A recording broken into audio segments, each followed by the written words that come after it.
Hello, welcome to market discussion of the day. Today, January 15, 2025, Wednesday ആണ്. So നമ്മുടെ market ഡിസ്കഷനിൽ പോകുന്നതിന് മുന്നേ ആയിട്ട് നമ്മുടെ പുതിയ ക്ലാസ് കഴിഞ്ഞ ആഴ്ച നമ്മുടെ പുതിയ ബാച്ച് സ്റ്റാർട്ട് ചെയ്തിട്ടുണ്ടായിരുന്നു. അപ്പോൾ അടുത്ത തിങ്കളാഴ്ച അടുത്ത free forex trading class start ചെയ്യുന്നതായിരിക്കും. അപ്പോൾ രണ്ടാഴ്ചത്തെ ക്ലാസ്സാണ്. രാത്രി 7:30 മണിക്കും 10:30 മണിക്കും ഇന്ത്യൻ ടൈമിലായിരിക്കും നമ്മുടെ ഈ ഒരു ക്ലാസ് നടക്കുക. രജിസ്റ്റർ ചെയ്യണം എന്നുള്ള ആൾക്കാർക്ക് എത്രയും പെട്ടെന്ന് എൻ്റെ ഡിസ്ക്രിപ്ഷനിൽ എൻ്റെ വാട്സപ്പ് നമ്പർ ഉണ്ടാവും. എനിക്ക് മെസ്സേജ് അയച്ചു കഴിഞ്ഞാൽ ഉറപ്പായിട്ടും ഞാനത് കോർഡിനേറ്റ് ചെയ്യുന്നതായിരിക്കും. Okay, so coming to market discussion, coming to നമുക്ക് ഫസ്റ്റ് ഓഫ് ഓൾ ഫണ്ടമെൻ്റൽ സൈഡിലോട്ട് വരുമ്പോൾ ഇന്നൊരു ഫണ്ടമെൻ്റൽ ഡേ ആണ് അല്ലേ. കാരണം എന്താണ്, ഇന്ന് US നമുക്ക് CPIയുടെ ന്യൂസ് വരുന്നുണ്ട്. അതുകൊണ്ടിട്ട് അത് എന്താ പറയുക, നമ്മളെപ്പോഴും പറയാറുള്ള കാര്യമാണ്. NFP day, retail sales day, CPI day, മാർക്കറ്റിൽ നിന്ന് മാറി നിൽക്കുക. ഓക്കെ, സോ ഇന്ന് ഉച്ചയ്ക്ക് UK ടൈമിംഗ് 1:30 മണിക്കാണ് ഈ CPIയുടെ ന്യൂസ് വരുന്നത്. അപ്പോൾ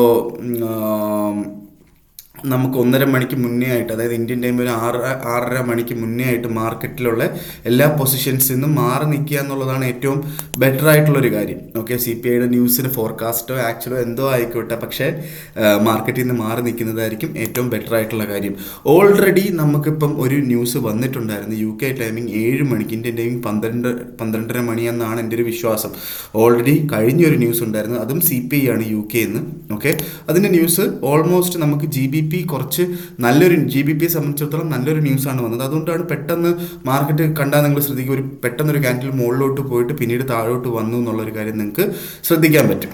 ഓക്കെ, സോ നമ്മൾ നേരെ നമ്മുടെ ടെക്നിക്കൽ സൈഡിലോട്ട് നമ്മൾ വരുമ്പോൾ നമുക്ക് വേറൊരു ഇമ്പോർട്ടൻ്റ് ആയിട്ടുള്ള കാര്യം എന്താ വെച്ചാൽ, നാളെ നമുക്ക് റീറ്റെയിൽ സെയിൽസും ഉണ്ട്. അപ്പം നാളത്തെ ദിവസവും നമുക്ക് ഫണ്ടമെൻ്റൽ ഡേ ആയിട്ട് കൺസിഡർ ചെയ്തിട്ട് മാറി നിൽക്കുന്നതായിരിക്കും ബെറ്റർ ആയിട്ടുള്ളൊരു കാര്യം. ഓക്കെ, സോ നമുക്ക് JPYയിലോട്ട് വരുമ്പം JPY വീണ്ടും നമ്മൾ എവിടെയും റേഞ്ച് വിട്ട് പോയിട്ടില്ല. ഇന്ന് വൈകുന്നേരം CPIക്ക് റേഞ്ച് വിട്ട് പോയില്ല എന്നുണ്ടെങ്കിൽ എന്താണ്, നാളെ റീറ്റെയിൽ സെയിൽസ് ആയിരിക്കും റേഞ്ച് വിട്ട് പോകുന്നത്. 156 to 158 അവിടെ കിടന്ന് കളിച്ചുകൊണ്ടിരിക്കുക അല്ലേ.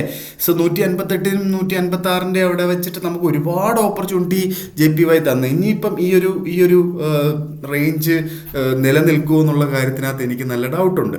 ഓക്കെ, കാരണം ഒരുപാട് വട്ടം അത് 158 ഒരുപാട് വട്ടം റെസിസ്റ്റ് ചെയ്തത് കൊണ്ടിട്ടും 156 ഒരുപാട് വട്ടം സപ്പോർട്ട് ചെയ്തത് കൊണ്ടിട്ടും ആ ഒരു റേഞ്ച് ഇനി വർക്കൗട്ട് ആവുമോ എന്നുള്ള കാര്യം എനിക്ക് ഡൗട്ടുണ്ട്. ഓക്കെ, സോ ഇന്ന് രാവിലെ ആണെങ്കിലും നമുക്ക് ഇന്ത്യൻ ടൈമിംഗ് 7:30 മണിക്കുള്ള ക്യാൻഡിൽ ഇതാണ്. ഇന്ത്യൻ ടൈമിംഗ് 7:30 മണിക്കുള്ള ക്യാൻഡിൽ അതും 157.94 ആ ഒരു റേഞ്ചിലാണ് സ്റ്റാർട്ട് ചെയ്തതെന്ന് നമുക്ക് കാണാൻ പറ്റുന്നുണ്ട് അല്ലേ.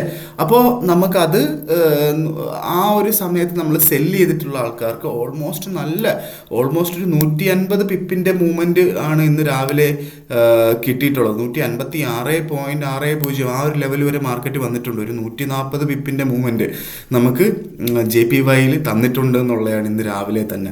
ഓക്കെ, സോ നമുക്ക് 158 ഇനി നമുക്ക് മാർക്കറ്റിൽ നിന്ന് മാറി നിൽക്കുന്നതായിരിക്കും ബെറ്റർ. പ്രോഫിറ്റ് 158 സെല്ലെടുത്തിട്ടുള്ള എല്ലാ ആൾക്കാരും നല്ല പ്രോഫിറ്റിലായിരിക്കും. അതുകൊണ്ടിട്ട് തന്നെ ഇനി JPYയിൽ ചെയ്യാതിരിക്കുന്നതായിരിക്കും ബെറ്റർ. കാരണം മിക്കവാറും CPIയോടെ ഈ റേഞ്ച് വിട്ട് പോകാനുള്ള പോസിബിലിറ്റി ഉണ്ട് എന്നുള്ളതാണ്. 158ൻ്റെ മുകളിലായിട്ട് 2 മാർക്കറ്റ് ഓപ്പണിങ്സിന് മാർക്കറ്റ് മുകളിലോട്ട് പോയാൽ അവിടുന്ന് ഞാൻ ഒരു കാരണവശാലും ഒരു ബൈ ഞാൻ റെക്കമെൻഡ് ചെയ്യുന്നില്ല. കാരണം മാർക്കറ്റ് അത്യാവശ്യം നല്ലൊരു ഹൈ പൊസിഷനിൽ നിൽക്കുന്നത് കൊണ്ടിട്ട്. പക്ഷേ 158ൻ്റെ അവിടുന്ന് നല്ലൊരു സെൽ ഓപ്പർച്യൂണിറ്റി നമുക്കുണ്ട്. കാരണം 162 all time high of JPY. Okay, so അവിടുന്ന് നമുക്ക് നല്ലൊരു ക്വാണ്ടിറ്റി സെല്ലെടുത്ത് നമുക്ക് ചെയ്യാമെന്നുള്ളതാണ് അവിടുത്തെ ഏറ്റവും വലിയൊരു അഡ്വാൻറ്റേജ്. ഓക്കെ, സോ നേരെ നമ്മൾ യൂറോയിലോട്ട് വരുമ്പം യൂറോ നല്ല രീതിയിൽ റിക്കവറായി 1.0210 1.0190 നിന്ന് കഴിഞ്ഞ തിങ്കളാഴ്ച അവിടുന്ന് നമുക്ക് ബൈ എടുക്കാൻ ഞാൻ പറഞ്ഞിട്ടുണ്ടായിരുന്നു. ബൈ എടുത്തിട്ടുള്ള ആൾക്കാരൊക്കെ ഇപ്പം അത്യാവശ്യം നല്ല പ്രോഫിറ്റാണ്. ഓക്കെ, സോ പ്രോഫിറ്റിൻ്റെ അറ്റ്ലീസ്റ്റ് ഒരു 50% എങ്കിലും ലോങ് ടേമിലോട്ട് ഇൻവെസ്റ്റ് ചെയ്യുന്ന ആൾക്കാർ 50% എങ്കിലും പ്രോഫിറ്റ് എടുത്ത് മാറുക എന്നുള്ളതാണ്. കാരണം CPI ഉറപ്പായിട്ടും എന്തായാലും മാർക്കറ്റിൽ നല്ലൊരു ഇൻഫ്ലുവൻസ് ഉണ്ടാക്കാനായിട്ടുള്ള പോസിബിലിറ്റി ഉണ്ട്. കാരണം വേറൊന്നുമല്ല, കഴിഞ്ഞ ഗവൺമെൻറ് ജോ ബൈഡൻ ഗവൺമെൻറ് ഏറ്റവും ലാസ്റ്റ് CPI ആയതുകൊണ്ടിട്ട് തന്നെ അത് ഏറ്റവും നല്ല രീതിയിൽ അവസാനിപ്പിക്കണം എന്ന് അവർക്കുണ്ട്. കഴിഞ്ഞ NFP നിങ്ങൾ നോക്കിയാലും, നോൺ ഫാം പേറോൾ കഴിഞ്ഞ വെള്ളിയാഴ്ച വന്ന ന്യൂസ് നിങ്ങൾ നോക്കിയാലും US ഡോളറിനെ സ്ട്രെങ്തൻ ചെയ്യുന്ന ന്യൂസാണ് അവിടെ നിന്ന് വന്നിട്ടുള്ളത്. ഓക്കെ, സോ അതുകൊണ്ടിട്ടാണ് ആ സമയത്ത് ഗോൾഡൊക്കെ താഴോട്ട് പോയി, GBP താഴോട്ട് പോയി, യൂറോ താഴോട്ട് പോയി. അപ്പം അതെല്ലാം നമ്മൾ കണ്ടിട്ടുണ്ട് അല്ലേ. അപ്പം അതുകൊണ്ടിട്ട് നമുക്ക് ആ ഒരു സമയത്ത് അത് ഇനിയിപ്പം ട്രേഡിങ്ങിലോട്ട് പോവാതിരിക്കുന്നതായിരിക്കും ബെറ്റർ. നമുക്ക് റെസ്റ്റ് എടുക്കുന്നതായിരിക്കും ഏറ്റവും നല്ലൊരു കാര്യം. യൂറോയിലാണെങ്കിലും GBPയിലാണെങ്കിലും ഏതൊരു കാര്യം എടുത്തു കഴിഞ്ഞാൽ ഞാൻ അതായിരിക്കും റെക്കമെൻഡ് ചെയ്യുന്നത്. നമ്മൾ നേരെ GBPയിലോട്ട് പോയി കഴിഞ്ഞാൽ GBP രാവിലെ 7 മണിക്ക് ഒരു ന്യൂസ് ഉണ്ടായിരുന്നു. അപ്പോൾ ആ ന്യൂസിനെ സംബന്ധിച്ച് മാർക്കറ്റ് പെട്ടെന്ന് താഴോട്ട് പോയത് നമുക്ക് കാണാം. 1.2162 ആ റേഞ്ചിലോട്ട് മാർക്കറ്റ് താഴോട്ട് പോയിട്ട് മാർക്കറ്റ് പിന്നെ മുകളിലോട്ട് പോയി 1.2240 അവിടുന്ന് കഴിഞ്ഞ അവറിലെ ക്യാൻഡിൽ അവിടുന്ന് താഴോട്ട് പോകുന്നൊരു കാഴ്ചയെ നമുക്ക് കാണാം. ഇതാണ് ന്യൂസിൻ്റെ സമയത്ത്. ഇത് ഈ ഒരു പർട്ടിക്കുലർ ന്യൂസ് GBPയെ മാത്രം അഫക്റ്റ് ചെയ്യുന്ന ന്യൂസാണ്. ഓക്കെ, അതുകൊണ്ടിട്ടാണ് GBP അങ്ങോട്ടും ഇങ്ങോട്ടും താഴോട്ടും മുകളിലോട്ടും പോയിക്കൊണ്ടിരിക്കുന്നത്. അപ്പോൾ അതുകൊണ്ടിട്ടാണ് ഈ പറയുന്ന ഇമ്പോർട്ടൻ്റ് ആയിട്ടുള്ള ന്യൂസിൻ്റെ സമയത്ത് മാറി നിൽക്കാനായിട്ട് ഞാൻ റെക്കമെൻഡ് ചെയ്യുന്നത്. നിങ്ങൾക്ക് വേണമെങ്കിൽ ട്രേഡ് ചെയ്യാം, പക്ഷേ ഞാൻ റെക്കമെൻഡ് ചെയ്യത്തില്ല ഒരു കാരണവശാലും ട്രേഡ് ചെയ്യാനായിട്ട്. ഓക്കെ, സോ ഉറപ്പായിട്ടും ഇന്ന് ഉച്ചയ്ക്കുള്ള USD എന്നുള്ള CPIയും GBP USDയെ ഉറപ്പായിട്ടും അഫക്റ്റ് ചെയ്യും. ഓക്കെ, GBP ഇന്നത്തെ ദിവസം ട്രേഡ് ചെയ്യാതിരിക്കുന്നതായിരിക്കും ബെറ്റർ. നാളത്തെ ദിവസവും മാറി നിൽക്കുന്നതായിരിക്കും ബെറ്റർ എന്ന് ഒന്നുകൂടെ ഓർമ്മിപ്പിക്കുന്നു. പക്ഷേ നമുക്ക് ഉറപ്പായിട്ട് 1.2100 കിട്ടിക്കഴിഞ്ഞാൽ നമുക്കൊരു ബൈ ചെയ്യാം അവിടുന്ന്.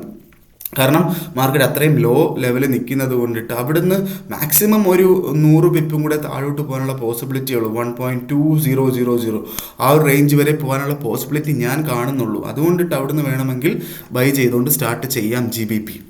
ഓക്കെ, സോ GBP ഇപ്പോഴും ഞാൻ സെല്ലിലോട്ട് നിൽക്കാനായിട്ട് ഒരിക്കലും റെക്കമെൻഡ് ചെയ്യത്തില്ല എന്നുള്ളതാണ്. ഓക്കെ, സോ നേരെ നമ്മൾ ഗോൾഡിലോട്ട് വരുമ്പം ഗോൾഡ് ഇപ്പോൾ കറൻ്റ്ലി ട്രേഡ് ചെയ്യുന്നത് 2683 ഓക്കെ, സോ ഗോൾഡ് ഇപ്പോൾ നമ്മുടെ യൂറോപ്പ് ഓപ്പണിംഗ് ടൈമിൽ 2679 പോയിന്റ് സം ചേഞ്ചസിലാണ് നിന്നിട്ടുള്ളത്.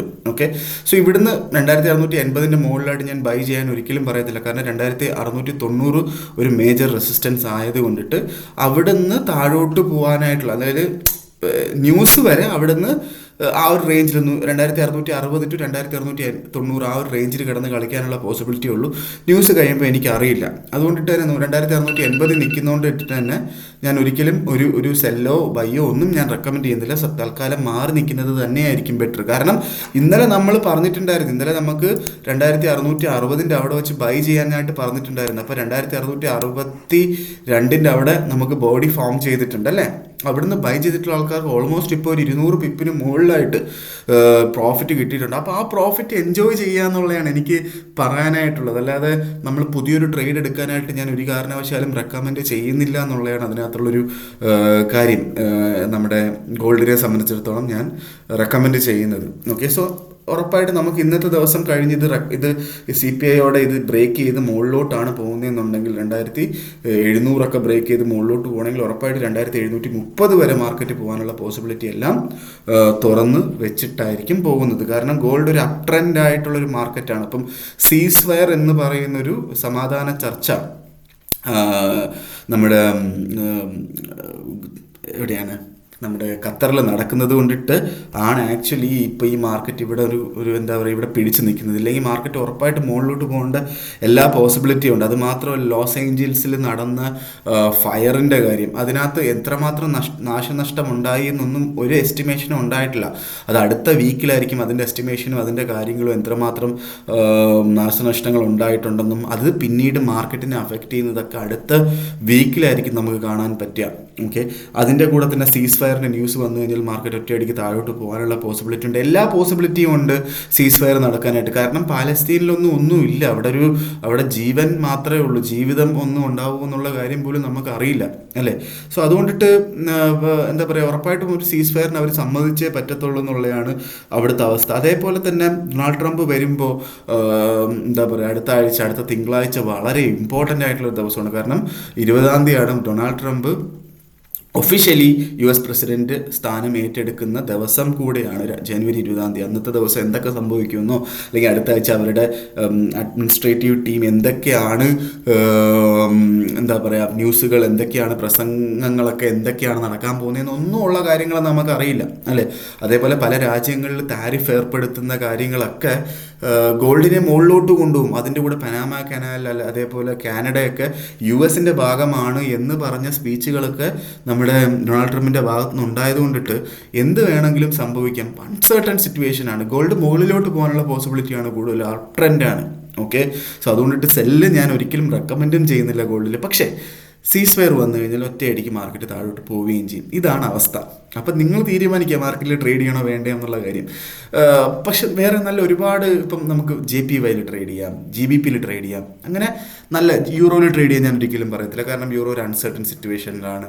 അപ്പം ഇത് രണ്ടും തൽക്കാലം ട്രേഡ് ചെയ്ത് പോകുന്നതായിരിക്കും ബെറ്റർ ജനുവരി 30 വരെ എങ്കിലും. അത് കഴിഞ്ഞിട്ട് ഗോൾഡിൽ ട്രേഡ് ചെയ്യാനേ ഞാൻ റെക്കമെൻഡ് ചെയ്യുന്നുള്ളൂ എന്ന് ഞാൻ ഓർമ്മിപ്പിച്ചുകൊണ്ട് ഓക്കെ ഇന്നത്തെ മാർക്കറ്റ് ഡിസ്കഷൻ ഞാൻ അവസാനിപ്പിക്കുകയാണ്. അടുത്ത ആഴ്ചത്തെ പുതിയ ട്രേഡിംഗ് ഫ്രീ ഫോറക്സ് ട്രേഡിംഗ് ക്ലാസ്സിന് പങ്കെടുക്കണം എന്നുള്ള ആൾക്കാർക്ക് എൻ്റെ ഡിസ്ക്രിപ്ഷനിൽ എനിക്ക് മെസ്സേജ് അയച്ചു കഴിഞ്ഞാൽ ഉറപ്പായിട്ട് ഞാൻ ബാക്കി കാര്യങ്ങൾ കോർഡിനേറ്റ് ചെയ്യുന്നതായിരിക്കും എന്ന് ഓർമ്മിപ്പിച്ചുകൊണ്ട് ഇന്നത്തെ മാർക്കറ്റ് ഡിസ്കഷൻ ഞാൻ കൺക്ലൂഡ് ചെയ്യുകയാണ്.